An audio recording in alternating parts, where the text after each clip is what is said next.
Toilet सफा कले मिलिबो कोटी कोटी टंका। ए कथाटी आपण को आश्चर्य लागिपारे किंतु कथाटी सत।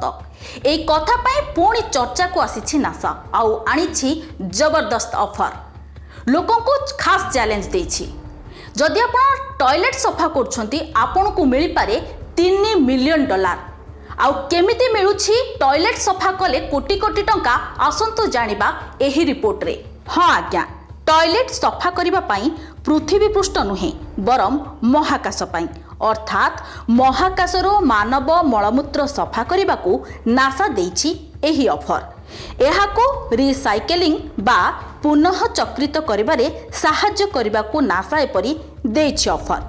जो व्यक्ति एही प्रजुक्ति विद्या को सफलतार सहित विकसित करिबो तांको नासा पक्षरु $3 नियुत अर्थात भारतीय मूल्य रे 25 कोटी 82 लक्ष टंका पुरस्कार दिया जिवो।